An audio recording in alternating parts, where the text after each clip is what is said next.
All right, we are live, and of course, I got to hit the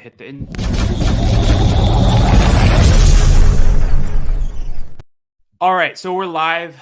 We have some amazing guests that I'm going to bring on, but we are just off of the big investor day that happened on Wednesday, and we are super excited to bring a lot of experts, Tesla investors that have been around, and fans just to the table to discuss what we have. So let's bring in classic Joe. Joe, introduce yourself.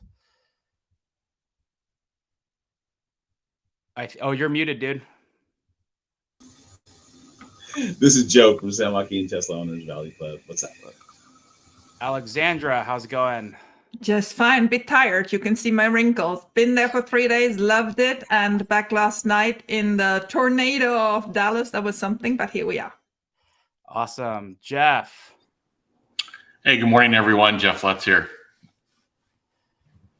Amy. Hi, Amy Steffens, long-term Tesla investor. Awesome. And then we have surprise guest, Gary. You're on mute, buddy, but how's it going?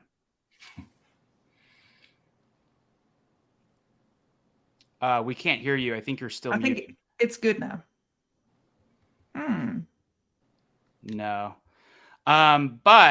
So while Gary kind of figures that out, so obviously a big day for investors, a big day for really all the people that came. It was a super exclusive event. Amy actually was one of the few people who got to go in. I think it was something like 250 investors, mostly institutional, some retail, but a lot of tidbits for us to really geek out on. I don't think yesterday was what analysts were expecting, hence why the stock is always down the day after. And so I thought we could do a quick roundtable on, your thoughts, your takeaways. Let's end with Amy because you were there. But we can kick it off with either Joe, Alexandra, or Jeff. Like, what were your thoughts? What were your big takeaways? And again, feel free to elaborate as small or as long as you feel. Well, I don't really have to go into the weeds because I'm not as well versed as everyone else. But as just a fan of the company, and I haven't been invested as long as some of everybody else, but I've been following the company since 2008. So I was really impressed seeing just the tenure of people, because you hear about all these times of like, all these people are gone and so left and so left. But I mean, you had people that were up there like 10, 14 years, you know what I mean? And I thought that was impressive to hear, as well as everything else that they spoke about. It seemed like, yeah, I know Alexander didn't like the length of the presentation, but I think you have to spoon feed a lot of people that information in that way, because there's a lot of people who did not know what they do, and now they do. Yeah, completely agree. Hi, Gary, you're back now? Yeah, I moved to a different room. My partner was on the phone in our shared quarters, so I was in a phone booth, literally a phone booth. And so now I kicked him out and said, I need to talk. There we are. Good. We're just presenting ourselves. How about you start? And what you thought about the investor day?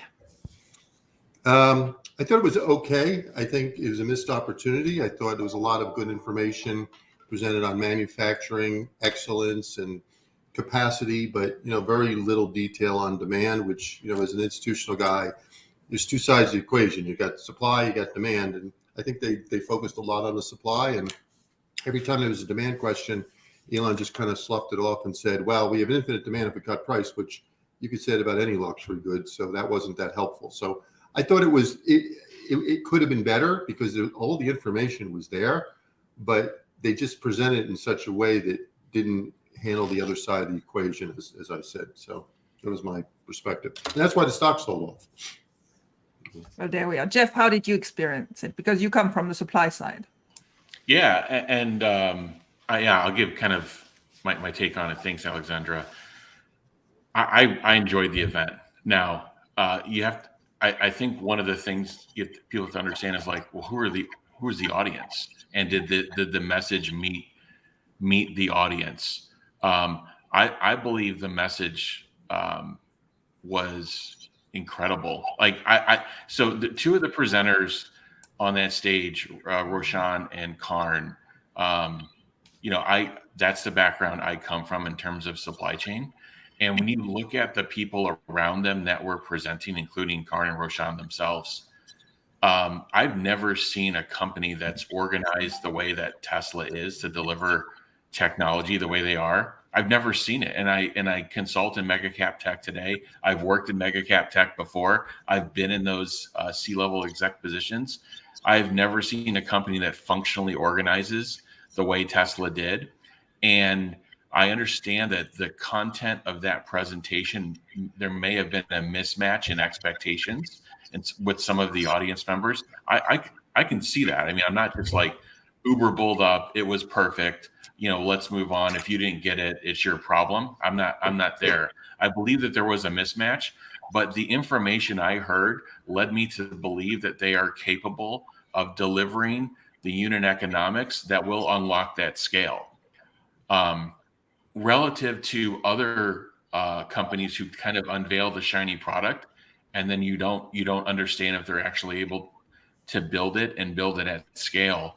They did the reverse of it. So I think it's going to take time. I think they're going to have to prove it, but they have proved it previously. So I liked it. I like that approach. And then I think Joe brought up a great point in terms of the depth of expertise. You saw what basically Elon Musk has done over the last 15 years, which is basically hire people that are in his likeness, that think the same way, and that is permeating throughout the organization.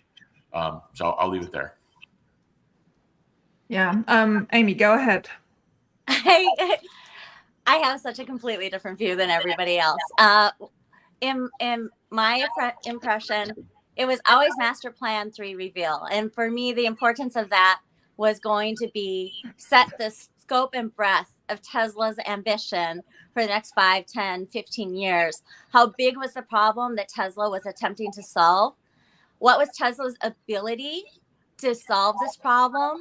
Do they have all the pieces in place, particularly the supply chain and the ability to ramp up to the massive scale required? And we got the answers to all of those questions. Furthermore, we had some really big announcements that are kind of being missed in the negativity of I expected to see this or I expected to see that. One of those was it is now ASAP for when they want to produce 20 million cars a year and when they want to get to 1 terawatt of energy. It's no longer 2030, which is already very close to us. They've moved that goal forward sooner.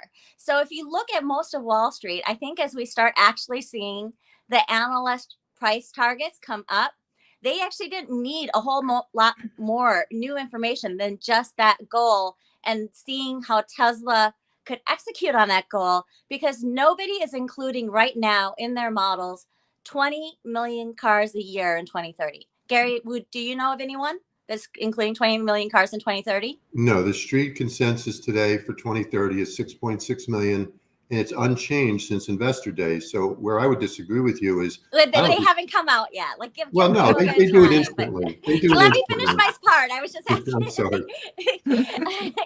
But if alone, if the street starts looking at it and realizing Tesla is going to execute before the competition can actually put those cars on the road, which we'll get to the Gen 3 platform in just a second, then if that 6 million price EV target comes up even to 15 million EVs in 2030, and I firmly believe that Tesla is actually going to get to 20 million EVs, that alone brings the stock up. Now you look at the ramping of energy, which, Gary, how much is energy in people's models right now?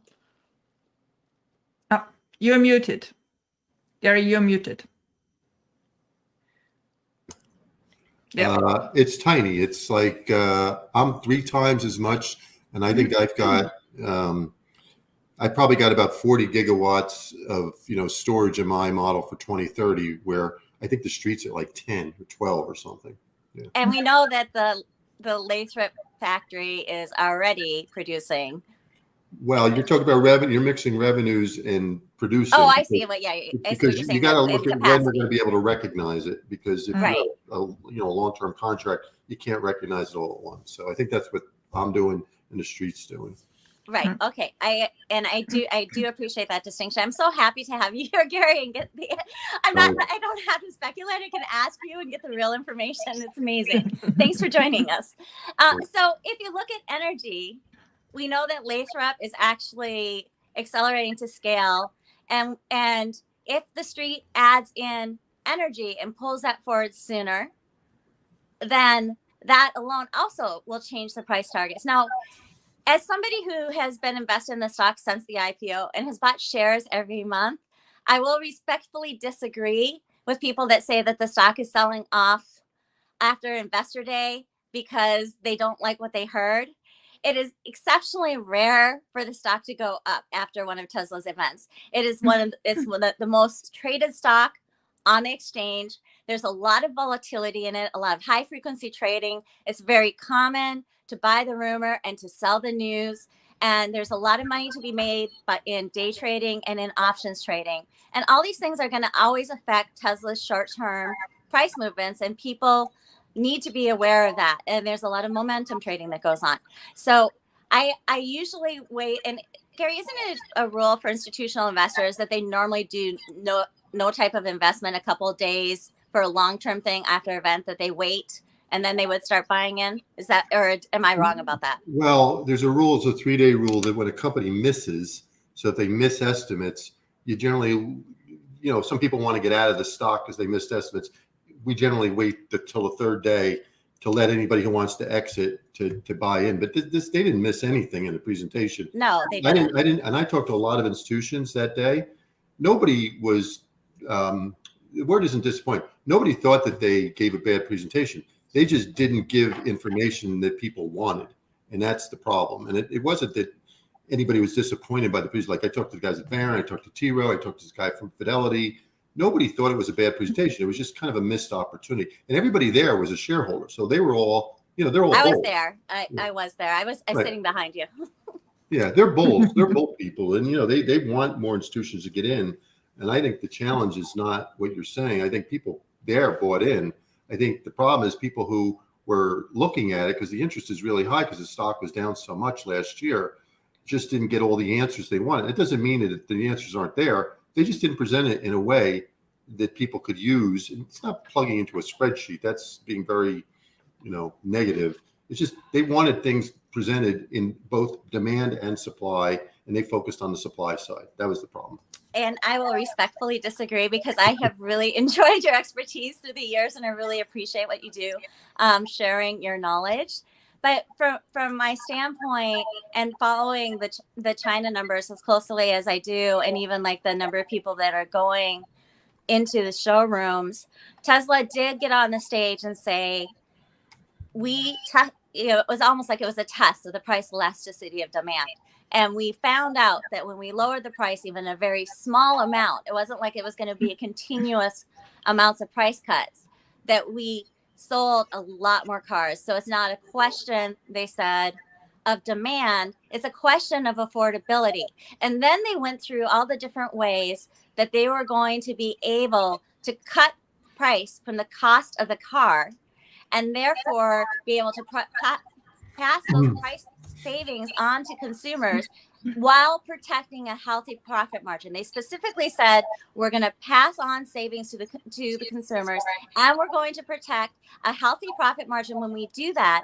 So that does answer the demand question. Now, the second part of the demand question is a very legitimate one, and I don't think a lot of the retail investors truly address this enough, and I understand where analysts are coming from.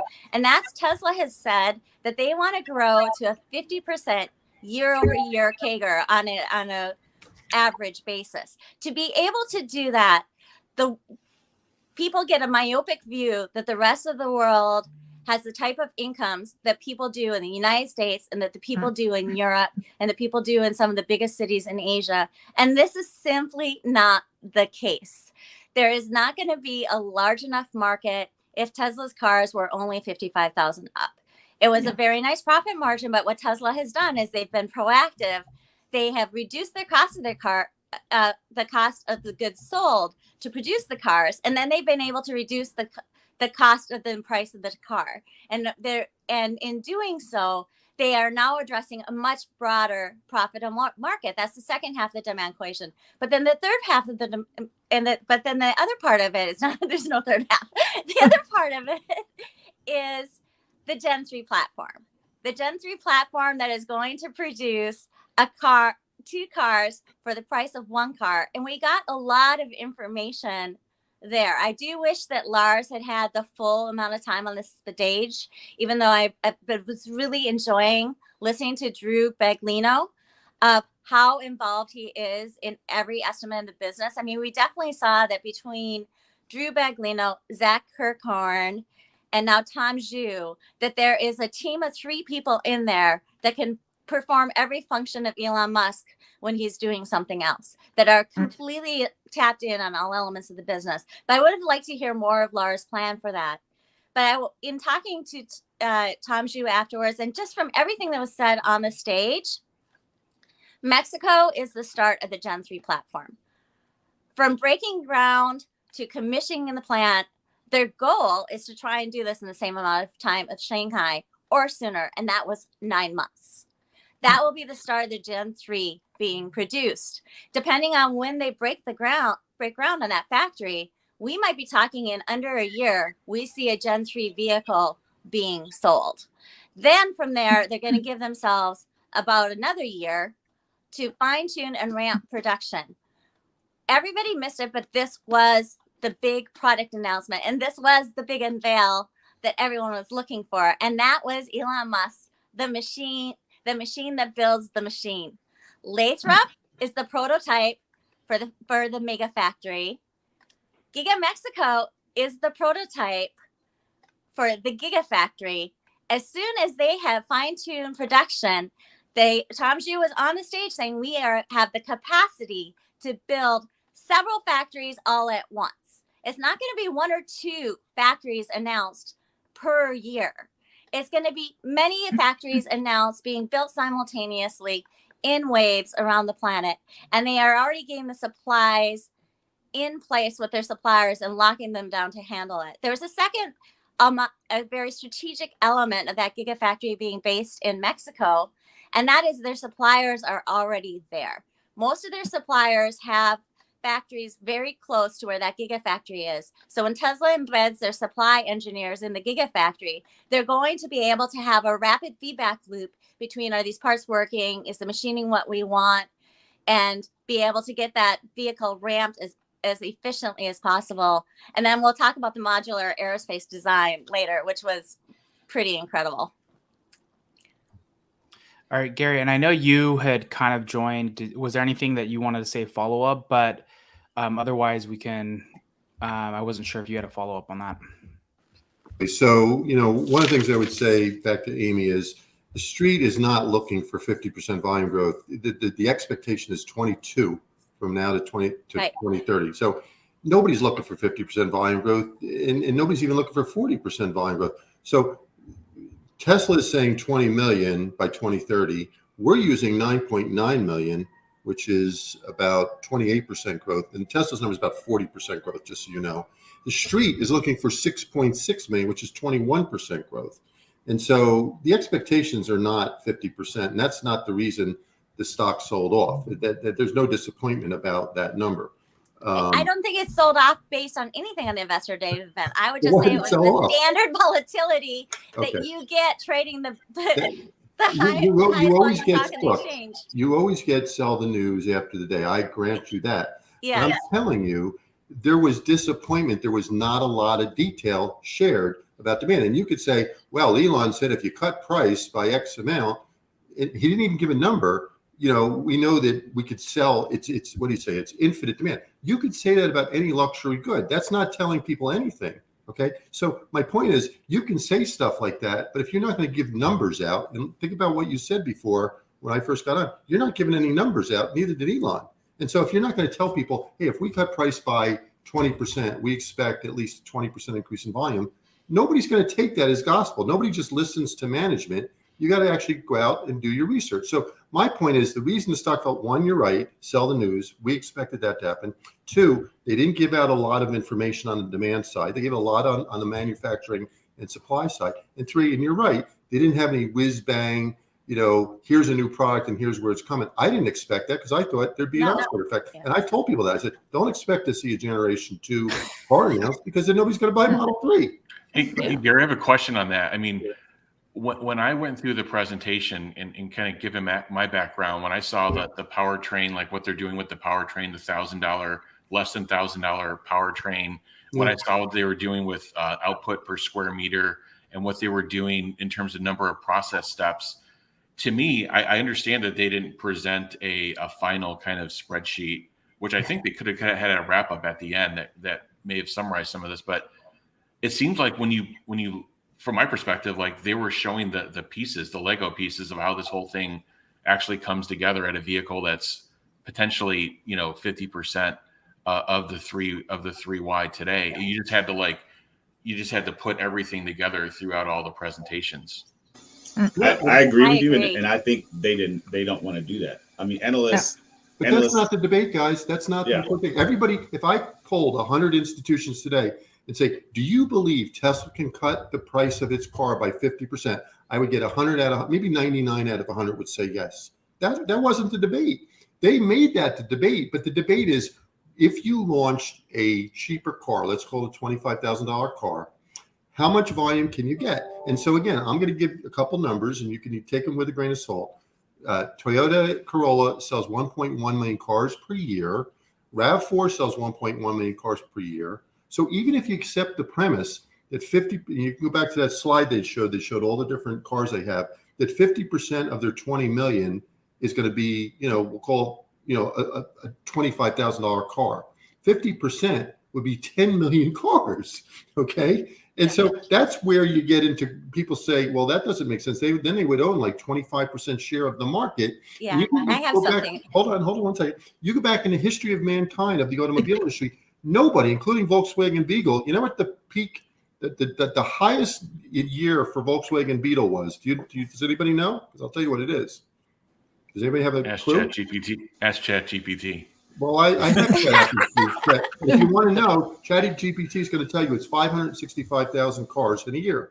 So I don't want to hear that, it's a slam dunk that they could sell 10 million cars in a year because it's never happened before. And that's my challenge here. I'm a student of history, as you all are. And when I'm an analyst, I got to say, okay, what's practical? So I'm a bull. It's the largest position per vote. We're buying stock today.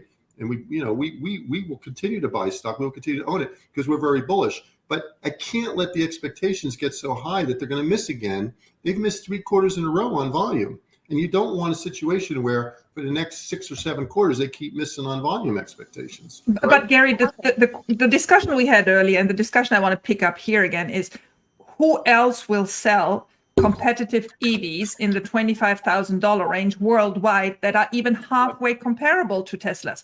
Because I was growing up with the Beetle, right? It was one car. It was a great car. Lots of nostalgia, but there was lots of other cars around. There is no other $25,000 compelling product around, and there won't be for such a long time. I mean, we're all watching all the others, and there may be some Chinese cars around, but there is nothing comparable, and that's why we think that this is going to go much bigger than anything else. Okay, so I will disagree because BYD is already building $25,000 cars. Yeah, rusty old frankly, cars. that is why Tesla China has been weak for the last couple of quarters because of BYD. Do you think that GM and Ford can't build a $25,000 EV? You really nothing that compares. Not that one the people. time frame. But how does BYD do it? How does BYD do it then? I think, but what I would want to say here is that I think that I understand where Wall Street is coming from. I'm not knocking the job of a Wall Street analyst, but I think that what you need to do here is look at how many phones were sold in people's houses, how many different models when it was just a phone that plugged into a wall and it was just a commodity.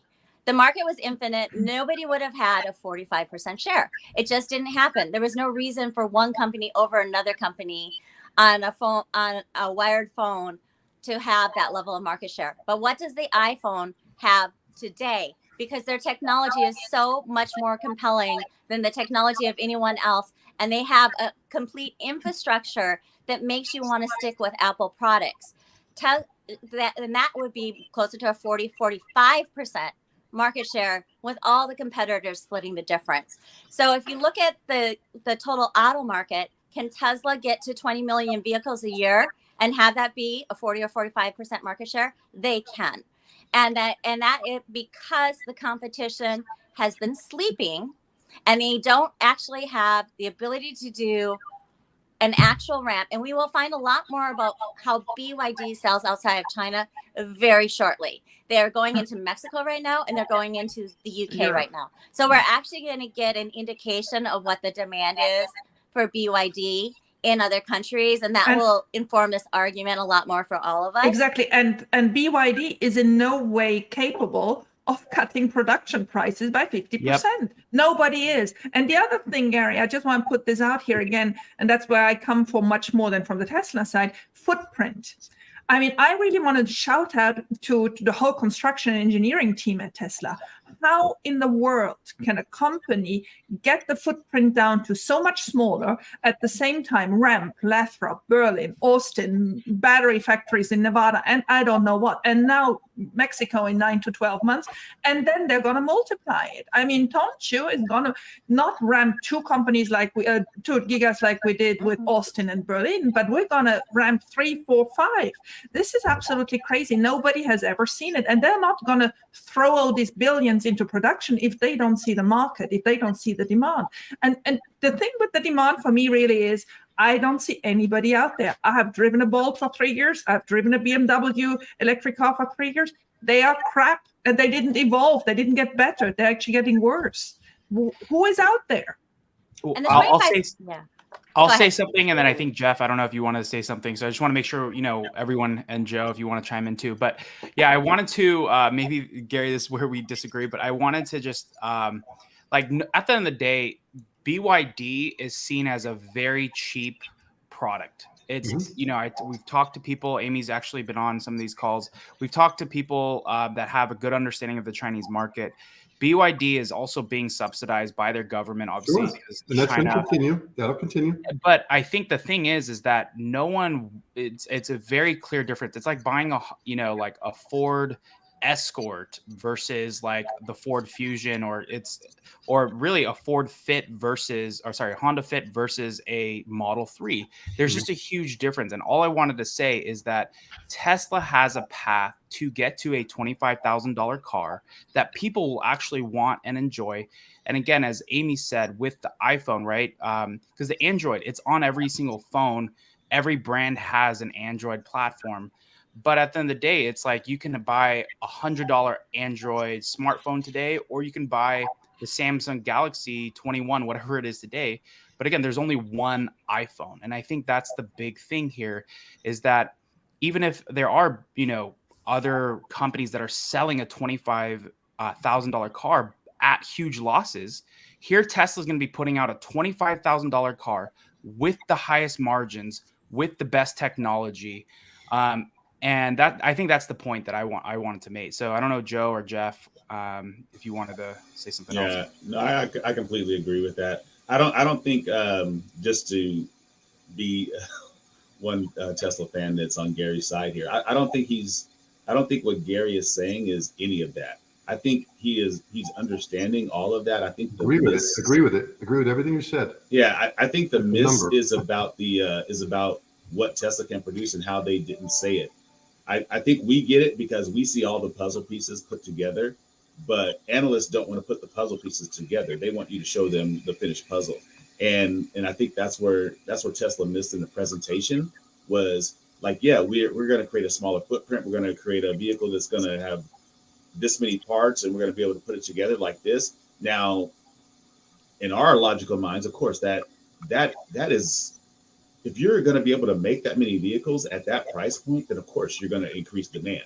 But the analysts aren't going to put all that together. They want to know how they're going to beat the demand. You know what I mean? Or how they're going to meet the demand.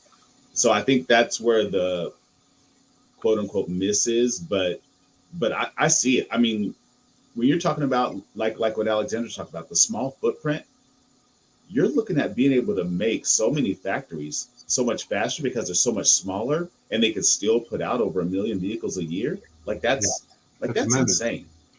Look, we are as bullish as you guys. We have a $370 price target on Tesla.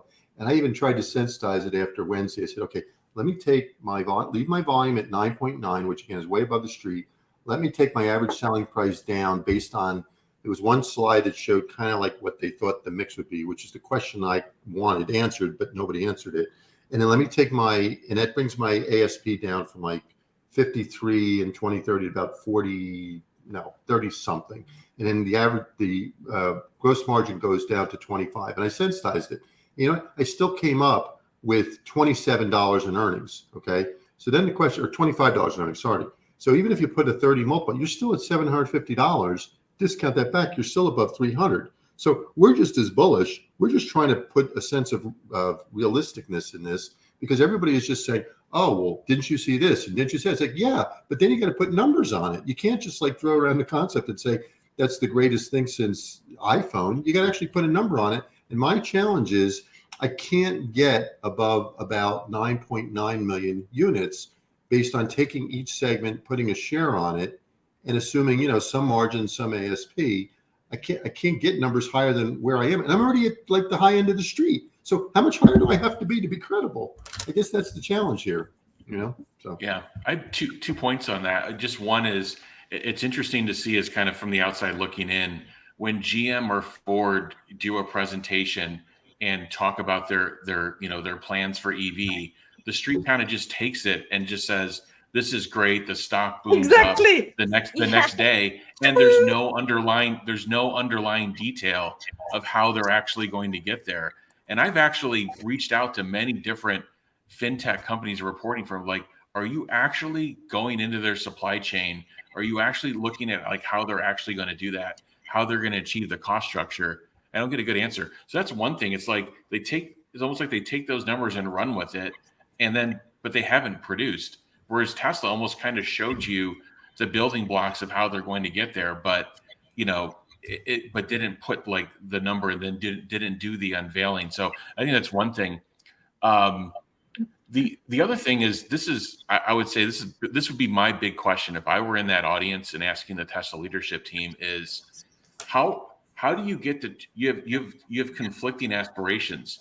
One is you're going to increase the utilization rate per vehicle via FSD and autonomy dramatically. That is what you're saying you're going to do. Yet you're going to go to 20 million vehicles. How do you do both? How do both actually happen? And that's one as a bull, I don't have an answer for that, but I think that's something that I think Tesla. Those are two separate addressable markets. Yeah. You know what I mean? Yeah. Like, and I think they can both grow simultaneously. You're talking about an iPhone versus an iPad. You know what I mean? Like, you can still have both. Go ahead, Amy. They're very different. I have an answer for that. If you travel around the world like I do, how many cities do you see scooters everywhere? Electric scooters everywhere. And yes, they're practical in the city because they're small. They can park them anywhere. But many of these cities also have monsoon range, torrential rain showers that last for a week, 2 weeks. If those people could all afford an electric car to put all their family in at once, to put the groceries in, to keep themselves dry on the way to work, they would buy an electric car, quite a few of them.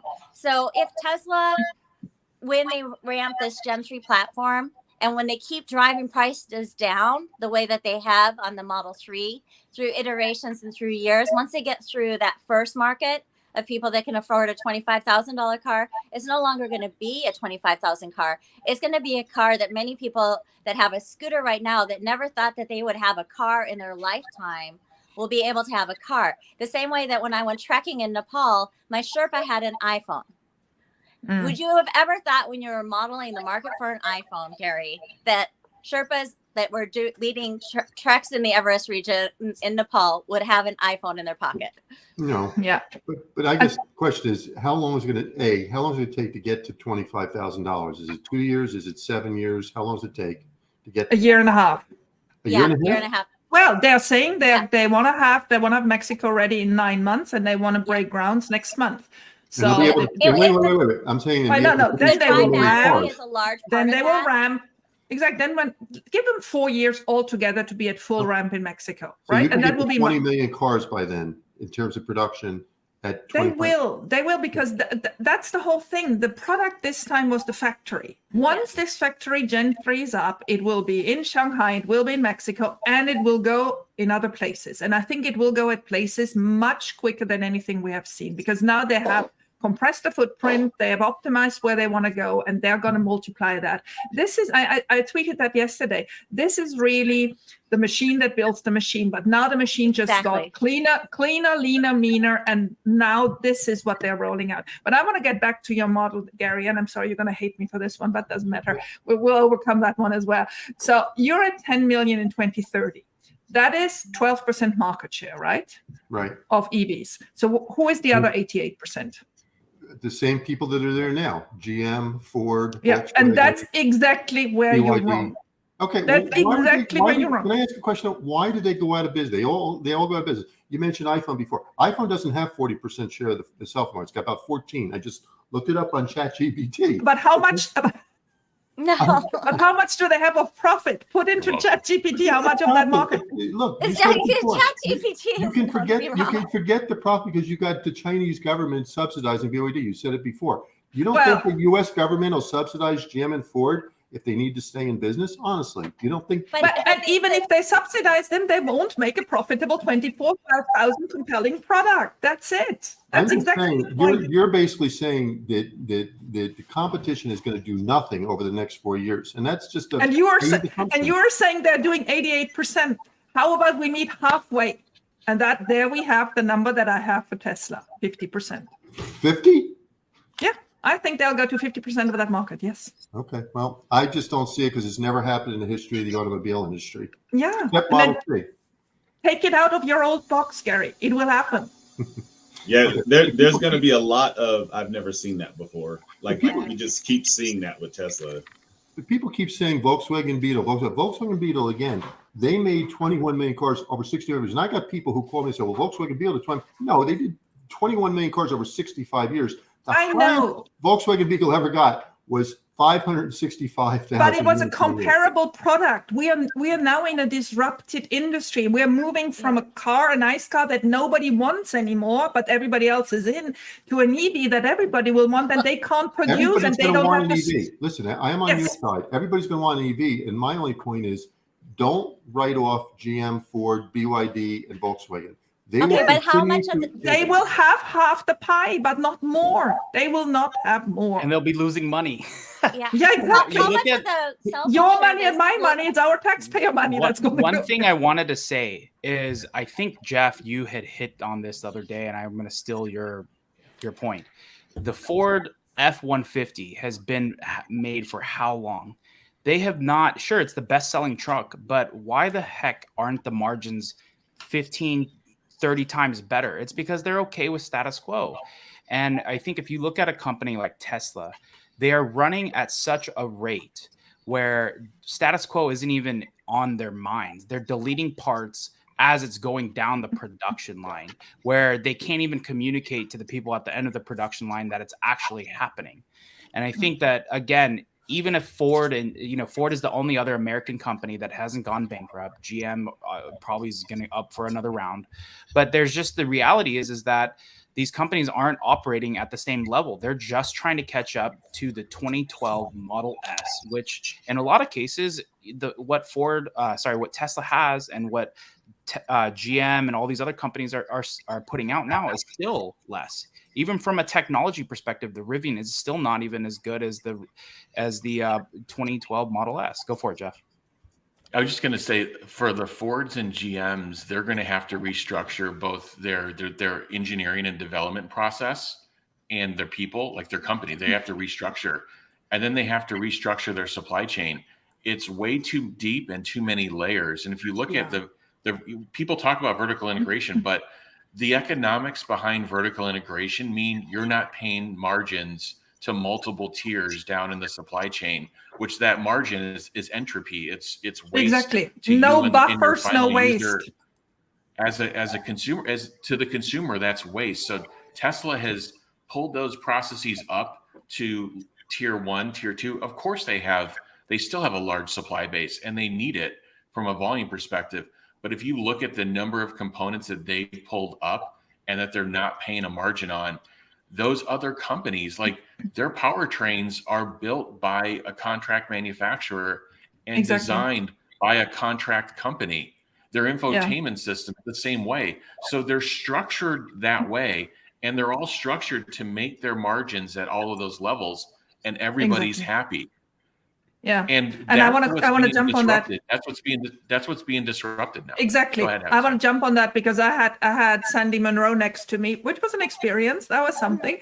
But on that panel, and he explained it very well. They are going now directly to tier 6. They are not giving tier 1, 2, 3, 4, and 5 their share of the pie. And so by doing that, that is where, first of all, you get leaner. Second, you get much better products because you can much better control the sourcing. That's the cleaner part that comes in it.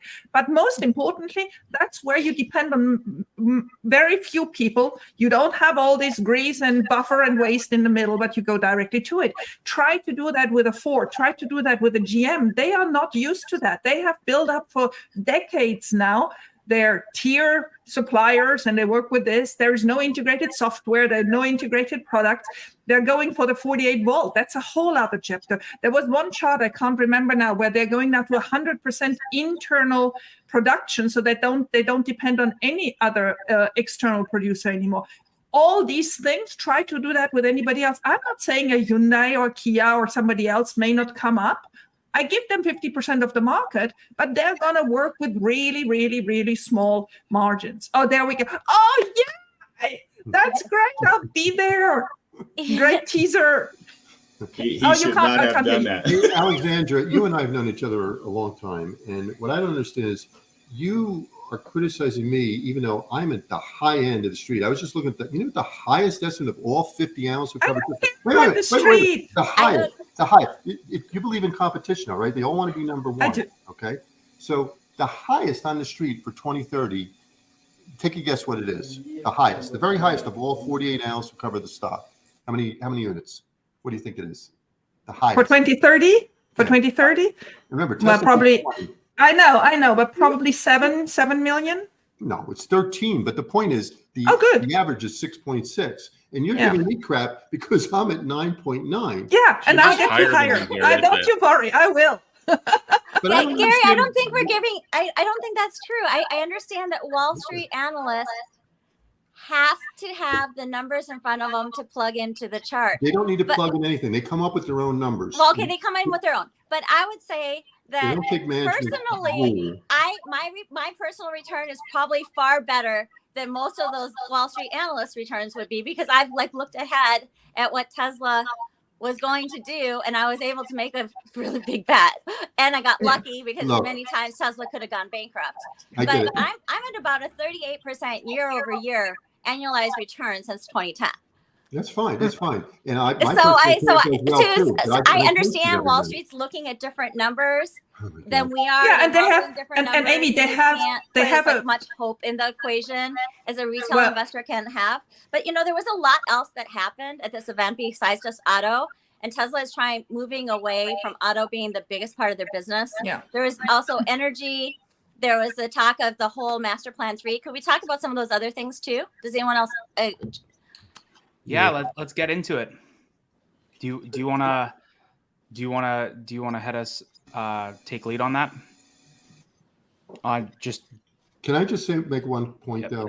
Yeah. So we run a fund, okay? It's our largest position, Tesla is. But I have a secondary goal. My secondary goal is to talk to institutions who are underweight Tesla. I'm not talking about the indexers. I'm talking about the active guys: Fidelity, T. Rowe, Jennison, Capital, T. Rowe Price, all who I know. And when I talk to them, if I am so far, because I post my estimates, and if I'm so far ahead of the street, nobody's going to talk to me. They're going to say, "You're just one of these Uber bulls on YouTube." There we have it, Gary. There we have it. You have to have credibility, and you have to be able to talk the language of them. And if I know. If I'm at 20 million and the street's at 6.6, nobody's going to listen to me. They're going to say, "You're biased." Gary, don't you want to reduce your mean tweets, though? I'm just Absolutely. Thank you, Jeff. Absolutely. But to get to your point, and I want to explain that to Amy. I mean, as a fund manager, you have a fiduciary risk, right? You promise to your clients that you're doing a panel of different products and of different investments and do it. But to get back to you, Gary, I want to, as much as you want to challenge Tesla's management, I want to challenge you on who are the other 88% if you give Tesla only 12? Because I think that's the weak point in your whole model, that you're stuck on 12. Alexandra, how do I know what they're doing? I'm not following Jim and Ford to say. But you're following BYD. You got them in your fund, and you think BYD is going to. They're doing, and look, they're trying to improve their product quality. And in China, they're viewed very, very highly, even though you and I might say they have a crappy product. But if you ask, okay, who else is going to challenge them? It's GM, it's Ford, it's Volkswagen.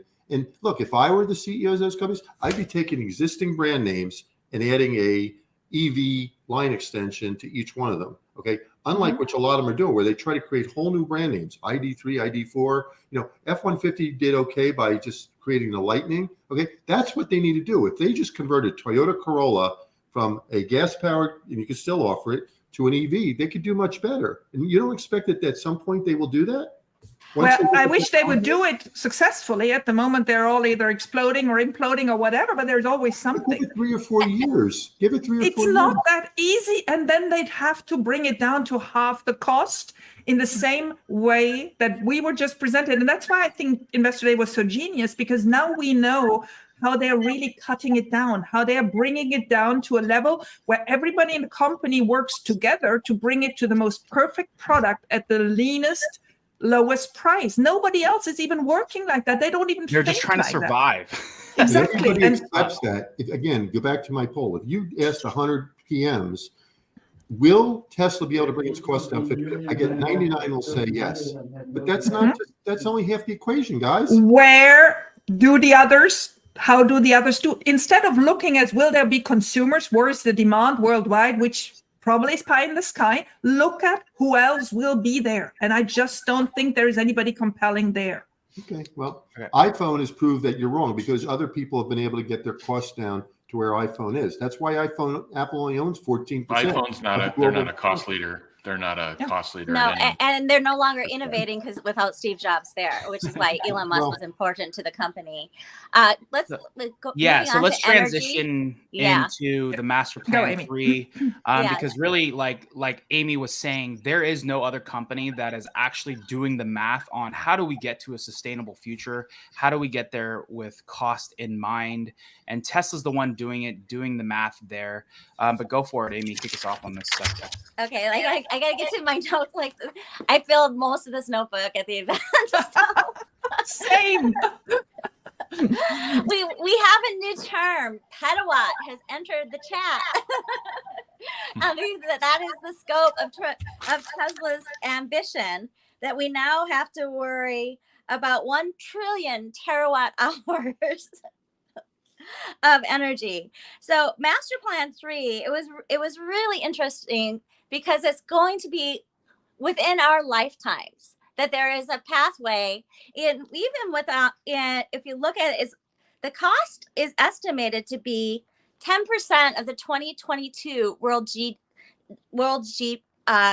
gross national product. And if you look at that, it's 1% per year expenditure for 10 years, and you're there. So even though the numbers are very big, it is an achievable ambition. And nobody had actually done the math before. If you move from fossil fuels to energy, how much less did you need to do? And, there's interesting facts that we learned, like it's going to actually require less mining, whereas everybody was assuming that it was more mining because of the amount of maybe lithium that was needed for a battery future, and they were looking at that one element, but they weren't looking at the mining overall for a fossil fuel economy to know that it was less mining. And then what we do know is that when gas is burned, it can only be used once.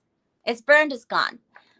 Battery minerals are infinitely almost recyclable. They really don't degrade. The issue right now is the recycling process itself, the amount of solvents that is needed to be used to unbind those minerals, and how easy it is to recapture them. We have excellent companies like Redwood Materials working on that problem. If we look right now, it's like 240 terawatt hours for the sustainable world. Did I have that do I have the right I think we may have lost Amy. Oh, All right, Amy's back. Amy's back. yeah, sorry. Yeah. Oh no, sorry. What we were saying is I think you cut out a little bit. Oh yeah. All good though.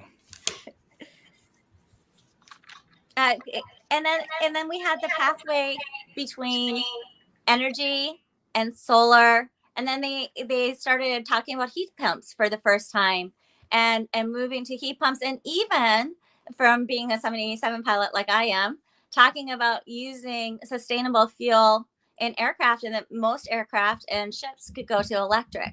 So I mean, the sheer scope of the plan was pretty amazing. I'd really like to hear other people's thoughts on this as well.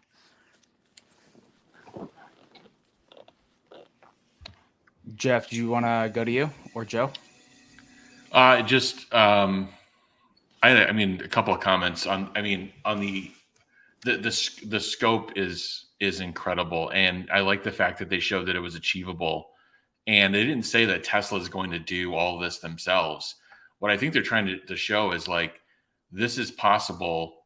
You're going to make a lot of income or money in this economy if you enter and join. I'm sorry, I was just reading. There's some kind of breaking news about some interview with Tom Zhu, and anyway, well, that'll probably be out on Twitter later. It's some interesting. Tell us. Herbert shared this. It was from Matthew. Just to give a shout out to Matthew Ryan. Just a couple of things there's an estimate that the Gen 3 vehicle would be, the production line would be ready within 18 to 24 months. There was a comment, would it be painted or stainless steel? And the response was paint is expensive. I've thought about this a lot. The fact that if they could do a stainless only, a non-painted vehicle at the lower tier, it's going to be significant from a cost structure perspective. So anyway, I would just read through it. It was like Model T. You're literally giving Gary an aneurysm right now. No, it's not giving an aneurysm at all. I mean, 18 to 24 months is probably right, but how many are you producing in 18 to 24 months? No, yeah, you're right. You've got to prepare for a massive ramp at that price tier. And only in black is not good, or only in one color, stainless steel is not good, because that's like Model T. You can only get it in black. You got to give consumers choice. Yeah, so we'll see. There's other ways. There's other ways to get color on the stainless steel. So we'll see. Yeah. There's all this chemical. Exactly. I saw a guy doing video on that, and you can get them red, you can get them green by chemical treatments, right? This is actually. The question is there a lower cost process for that? Anyway, just long story short, it seems like there's more information that'll be trickling out of Investor Day as people have had a chance to. I was actually there for that entire conversation with Tom Zhu. Yeah. Okay. Please, if there's anything additional to share. The 24 was on the outside on the months. Yeah. The goal was to ramp the factory, like I said before, and to commission the factory in under the time of Giga Shanghai, with the talk of the fact that Tesla owns their own construction company, that they have the plans are made, and then all the suppliers are right there. So that's a large part of it. As far as the exterior of the Gen 3 platform, I think we really need to look into aerospace. If you look at what a 787, how that is designed compared to a 767, many of the same cost savings that Boeing has found in the 787 that I fly are the ones that Tesla is talking about. A wiring system that is vastly simplified, a components produced in many parts of the airplane at once, and then assembled together. And then I would imagine that we're going to see simplification of the number of chips that are required on board, of a computer that can do many components of the processing all together. And I'm wondering about the structure if they start looking at more aircraft materials on the structure, because while it may be new for cars to produce a car in 4 parts and join them together, this is the way that airplanes have been produced for years. So I would start looking at the aerospace industry for how that would happen. For some numbers that are interesting is it takes about 12 hours for a car to get from the beginning of the line to the end of the line. Almost half of that is paint. So I would imagine that paint would be an easy point to go into that. Right now, Giga Shanghai, it has a cycle, is hitting the Tesla's benchmark cycle of a car off the line every 45 seconds. Sometimes getting them off the line is as short of time as 30 seconds. The Gen 3 platform is going to go to half of that. So if they're getting a car off the line every 22 seconds, I don't think the competition is going to be able to do that while they're ramping their EVs. But that's, again, getting to the auto side. Then it was very specific that this is, again, Mexico is the prototype. They're going to fine tune the production there. And then they are ready to simultaneously ramp in all the existing factories on the Gen 3 platform and possibly be building new factories at the same time. There's many other things he said, like Shanghai is already at the max number of shifts. That's it. I'm just happy to see that there's one person leading all of the factories concurrently versus these individual factories reporting up into Elon. I didn't understand how that would actually work from a construction, ramp, and similar process perspective. So the fact that they're under one strong leader, I mean, it's a huge move. Good point. And that's a question I have to Gary. Gary, you muted. Are you reassured on the fact that, Elon's presence is sufficient? Because given what we have been presented, I mean, I didn't see anything missing. I didn't have the feeling the last 6 months there was anybody missing that would have not made this possible. No, I think it's very clear. I mean, there's 2 things they really got across at the presentation. One, the breadth of management is huge. And look, Elon can attract the best talent. There's no question. People want to work with the guy. Okay, so that's 1. And 2, I believe, and most people believe, that they can get the cost down by 50%. And that is not the debate, though. That is not what is important to investors. You can say, well, it's good we talked about it for 4 hours, but that's not what people wanted to hear. They knew that. They got that. And everybody already believed it. It was good that now you got this, these proof statements behind it. I think what was missing, I guess, and I was going to go back to Amy on this, is the whole energy space. There was a lot of talk going into the meeting that megapacks was going to be a big discussion point, and it really wasn't, which surprised me because it seems like such an unknown by the street. People aren't modeling. I was looking at our numbers versus the streets, and I said this: we're at, so I go out to 2030. We're at 53 billion in revenue. The streets at 21.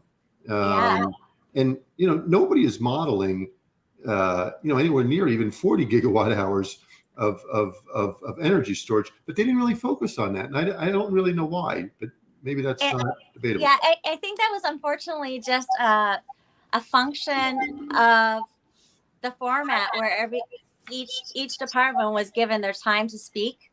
And then most of the people focused on what their guidance is from the company, which is reducing costs in their area. I think a little bit also of it is that Tesla as a company, in my mind, is maturing in their communication and that they're trying very much to not overpromise. So Lathrop is still in the process of ramping. Until that ramp is complete, I don't think that Tesla wants to do more than the type of broad guidance. Also, we saw under the sheet 2 new energy products that are going to be announced. And we did have some breadcrumbs there about what those would be. If you looked at one of them looked like it was going to be a mega pack. And Elon Musk said that they are overcapacitizing batteries. So they not only were, and this is where I appreciate where the street's estimates are coming from. You know, Gary, I know everybody that's followed the company knows that they have been battery components constrained for years. That Tesla had to make a choice between ramping the auto business and ramping the energy business. And so when the analysts look back at Tesla's history of what they have done with energy, it has not been a lot because they simply didn't have the battery components, or sometimes it was a chip shortage because these are smart batteries. It's a plug and play solution that has all the electronic components that manage the battery in it. and some extra software that's going to be high margin. That is what is the differentiator for Tesla's product versus other products that is layered on top. And that's things like the auto bidder system. And it's the ability, this is what they did talk about. And I don't think that they adequately defined why they were talking about it, but there is a very big market to stabilize the grid. When you look at the power transmission lines, it's like looking at a 5-lane freeway, and they're leaving one of those lanes at all times open because they want to be able to stabilize the grid should a line go down, should anything else happen. When they put the Tesla battery in, this inertial battery, that component of what the way that a battery can be used, that they spent a lot of time talking about, but I don't think they brought it down enough to layman's terms. This inertial battery stabilizes that existing grid structure. So now, rather than only using 4 or 5 lanes of your transmission lines, you can use all 5 lanes, because the battery can operate in 0.1 millisecond, turn itself on if it senses a problem with the grid, and stabilize the grid. So this is a big, huge market that they just defined, but they didn't do it in a way that Wall Street could understand what they're saying. What they're saying is that any utility out there that just wants to make better use of their power lines can buy some Megapack batteries and can buy Tesla software and put it on top of it and have a much more reliable grid today without having to decide what they're going to do with renewable energy. So that's a whole different level of the market. And then the auto bidder section of the market, that is almost pure profit. It's using AI, and it's deciding, because these batteries have so many different utilities on them, which way that the battery is going to be used at which moment in time. And that's a very high portion of the use case of the batteries as well. So the issue, and we know that for the Megapacks, they have, I believe, a 2-year back order. As you're saying, the accounting is going to be challenging. I would like Tesla to just actually do an energy day. I think that's what Wall Street needs to see. I think that's what everybody else needs to see. Energy is stepping into the forefront. We know they're growing at a greater rate. I know, John, you've got to go. I'll wrap this up. Yeah, that would be helpful. And what you're saying is helpful. It seems like a missed opportunity. They could have done more with energy, because that's, if you say, what are the things the street doesn't understand? It's energy. And I think, look, people want to understand better what happens when you reduce costs by 50%. Put in front of me how to understand the demand model. I'll put it in that term. And I think Cybertruck, people was good that they came out and said Cybertruck will be ready this year. But what does that mean in terms of a ramp, given that they're going to do it out of Austin? Is it 90? The street's looking for 90,000 units next year. I don't know if it's a good number or a bad number, right? That seems low to me if they're going to get this out in the third quarter. I don't know the rest of you think. Yeah. All right. So first off, thank you for some of the technical difficulties I had. But either way, I just wanted to say, Gary, thank you for coming and sharing your knowledge, especially with the institutions and what your price targets are. Amy, thank you for actually being there. Well, both you and Gary were there, but covering it live, writing the blog. We'll be posting a blog on all of her thoughts in the next day or two. Jeff, you always bring an amazing supply chain perspective. Alexandra as well, just all of your expertise across the board, all the stuff that you do on posting, like what's happening in the market, who's buying what. And then Joe, as always, too, just your historical knowledge and face too. Sorry, I didn't mean to present this earlier, but I literally was sitting in this call with you guys and we got the approval for this. So let me just do this. So this Amy was something wrote I was back. alluding to. Wow. This is something that I was alluding to. And it wasn't something, and sorry, again, I didn't mean to post it. I just had to literally jump from Chrome. I was using Google Chrome and had to jump into Firefox. But for those that don't know, the Tesla Takeover is the largest community-run event in really probably in the world. We actually have Gary. He's going to be a keynote speaker. Let me just go down here. So here, You'll be there with Gary. Good. Yeah. Gary's going to be there. But again, the breaking news is May Musk is going to be our keynote speaker. It's a huge deal that we got her. We also have Alexandra and Amy speaking in a women's panel as well on one of the days. But, we have Sandy Monroe, Kim Java, Gary, meet Kevin, Ross, Farzad, Oh my gosh, the whole family. Raj, Bearded Tesla, and Ryan McCaffrey. But like I said, I just, we've been working for months on getting May Musk to come. So I hope, That's cool. Joe, myself, and Kelvin are heavily involved on the back end. Really, Kelvin. I know I even told Jeff, I think you need to come out here. But either way, this is going to be the fact that we can get May Musk to come is awesome. She's the mother of dragons. So, TeslaTakeover.com. Make sure you come and check it out. But I also too wanted to go back and just say thank you guys for your time of an hour and 5 minutes. Thank you, John, for organizing this. Thanks, John. Yeah. Thank you, John. Yeah, no, and we'll thank do you. more live streams as things. I won't necessarily do one on necessarily a regular basis. It's when things are coming up, breaking news is coming, and that's when I want to chime in. But to have all of you at my disposal to just talk about various aspects is just a huge privilege, I guess is the word. But so thank you. I appreciate it. Make sure to give everyone a follow. Most of their tags are up here. Gary Black is at Gary Black, I think 00. And then for Amy, it's 3 underscores. And then obviously at Jeff Lutz, the Jeff Lutz. And then Alexandra's at Tesla Boomer Mama, 2 M's and an A at the end. And then we obviously have Joe from at San Joaquin Valley or SJV Tesla. So give everyone a follow. I really appreciate your guys' time again. And make sure you can come to the Tesla Takeover if you can make it. Okay, thanks. Sure will. Thanks so Great. much. Have a good day. Speak soon. Right, sounds Bye-bye. good. Thanks, See you guys. everyone. Bye-bye. Bye. Bye-bye.